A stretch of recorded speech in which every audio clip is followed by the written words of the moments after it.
Assalamu alaikum class 9. I am your computer teacher. Hope so you are all well. Today is Thursday and date is 11 June 2020. Today we are going to start our last topic of number 5 that is creating table. और students हम लोग creating table में आज पढ़ेंगे call Spain और रो Spain. So start करते हैं creating table के. आपके पास HTML में आप लोगों ने टेबल किस तरह से क्रिएट करने हैं. हम लोग क्या करते हैं, हम लोग HTML में टेबल की टैग से जो है हेल्प से टेबल टैग की हेल्प से जो है वो टेबल को क्रिएट करते हैं. इस टेबल में हर रो को TR की हेल्प से बनाया जाता है, टेबल के हेड को TH की हेल्प से लगाया जाता है. इसी तरह इस टेबल का डाटा या सेल को टैग TD की हेल्प से बनाया जाता है. ठीक है, एक छोटी सी एग्जांपल उन्होंने आप लोगों को दी हुई है टेबल बनाने की. आप लोग क्या करेंगे, टेबल का टैग लगाएंगे. TR रो के लिए आपने बनाया, TH आप लोग उसके हेड के लिए बना रहे हैं. फर्स्ट नेम, लास्ट नेम, उसकी एज, इसको क्लोज करके उसका नेम लिखा, नेम्स लिखे उसके बाद उसके लास्ट नेम को लिखा. देन उसमें आप लोगों ने टेबल के टैग को क्लोज कर दिया. जब आप लोग आउटपुट देखेंगे तो आप लोगों के पास कुछ टेबल इस तरह से शो होगा. ठीक है, नेक्स्ट टॉपिक है आपके पास apply the following table attribute colspan. ठीक है, कॉल स्पेन कैसे बनाना है आप लोगों ने. कॉल स्पेन क्या होता है कि एक सेल को एक से ज़्यादा सेल पे फैलाने के लिए हम लोग टेबल के एट्रीब्यूट कॉल स्पेन का यूज़ करते हैं. फॉर एग्जांपल उन्होंने एक आप लोगों को एग्जांपल दी हुई है जिसमें उन्होंने टेबल का टैग लगाया, TR उसने इसके लिए यूज़ किया और उसने सारा name, colspan two, telephone, इस तरह आपको सारा लिख दिया. एक एग्जांपल उन्होंने आपको सारी दिखा के तो इसका आउटपुट शो करवाया.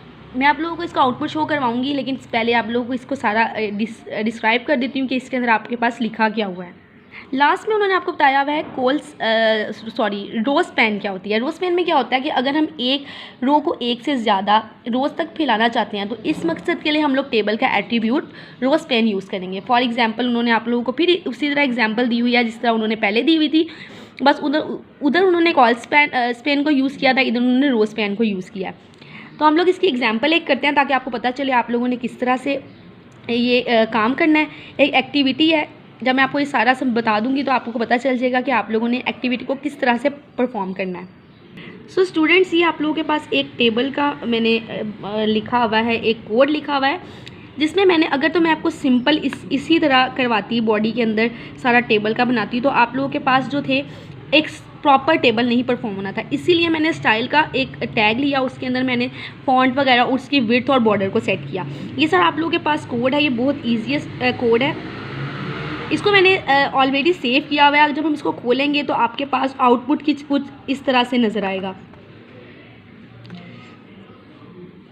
ये आप लोगों के पास एक टेबल क्रिएट हो गया. तो आपने क्या करना है, जो आप लोगों को एक उन्होंने एक्टिविटी दी हुई है, एक्टिविटी 5.6 में उसने क्या कहा हुआ है कि फाइल pakistan.html में एक टेबल बनाएं जो कि पाकिस्तान के डिफरेंट सूबों के बड़े शहरों की आबादी दिखाए. ठीक है, आप इस तरह का आप फॉलोइंग टेबल का फॉर्मेट यूज़ कर सकते हैं जैसे इन्होंने किया हुआ है. सो अब हमारे पास इस लास्ट चैप्टर की सिर्फ ऑब्जेक्टिव रह गई, या ऑब्जेक्टिव कर लेते हैं. स्टूडेंट्स, ये आप लोगों के पास है समरी. इसको आप लोग शॉर्ट क्वेश्चंस के लिए याद करेंगे. इसमें आप लोगों के पास एक मेटा डाटा भी यूज़ हुआ है. मेटा डाटा क्या होता है, data about data.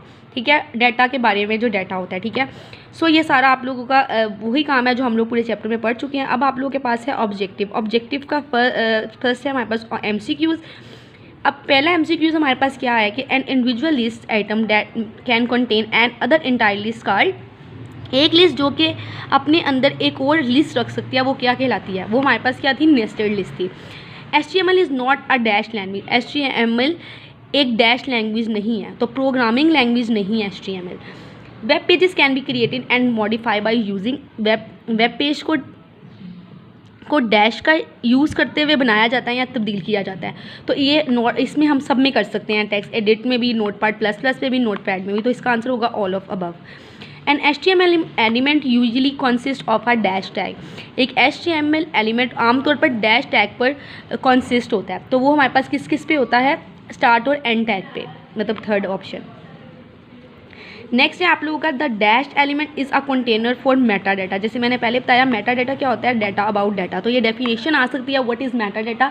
Meta data is about data about data. तो इसका क्या मतलब है, हमारे पास अपने अंदर मेटा डाटा रखता है. कौन रखता है, हेड टैग. ठीक है, to save the HTML page you can use dash as file extension. एक HTML पेज को सेव करने के लिए हम डैश एक्सटेंशन यूज़ करते हैं. तो हमारे पास है फोर्थ 1 and 2, मतलब HTML से भी कर सकते हैं और HTML से भी कर सकते हैं। There are dash of headings in HTML document. HTML document में डैश टाइप्स की हेडिंग हो सकती हैं। तो कितनी टाइप्स की हो सकती हैं? 6 टाइप्स की हेडिंग हो सकती हैं, ठीक है। Dash tag is used to display data in tabular form. Tabular tag को टेबुलर की शक्ल में दिखाने के लिए क्या यूज़ किया जाता है? हमारे पास सेकंड ऑप्शन है इसका, टेबल, ठीक है। Hyperlink can be applied to, एक हाइपरलिंक को डैश पर लगा सकते हैं। तो इसमें हमारे पास क्या आंसर है? Both A and B, image और टेक्स्ट दोनों। In body tag is used to make a picture of a background image of a page. Body tag dash को एक वेब पेज की बैकग्राउंड पर पिक्चर लगाने के लिए यूज़ किया जाता है। तो इसमें हमारे पास क्या आएगा? बैकग्राउंड। अब है हमारे पास filling the blanks. Dash make a cell span more than 1 row. एक सेल को एक से ज़्यादा रोज पर फैलाने के लिए डैश यूज़ होता है। तो हमारे पास क्या यूज़ होता है? रो स्पेन।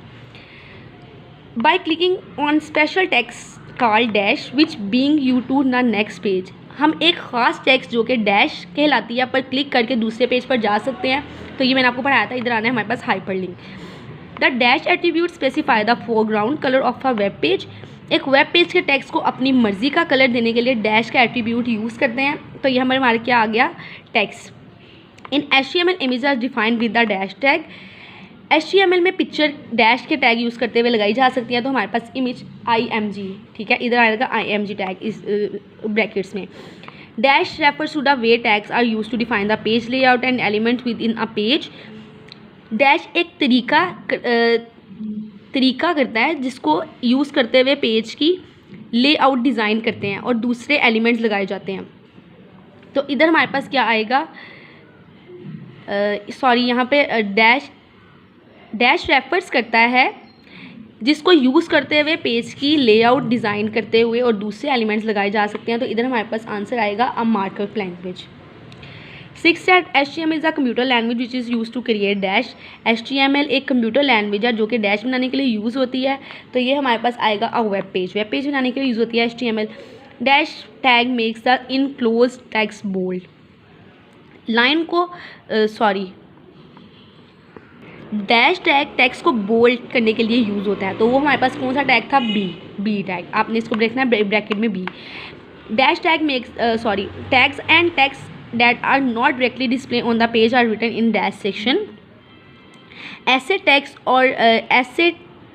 और टेक्स्ट जो पेज पर जाहिर नहीं होते उनको डैश सेक्शन में लिखा जाता है।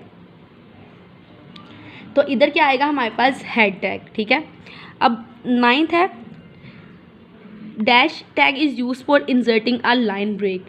लाइन को ब्रेक करने के लिए डैश टैग यूज़ किया जाता है। तो BR टैग होता है, ठीक है, आपने लिखना है ब्रैकेट में BR। लास्ट है डैश एट्रीब्यूट इज़ यूज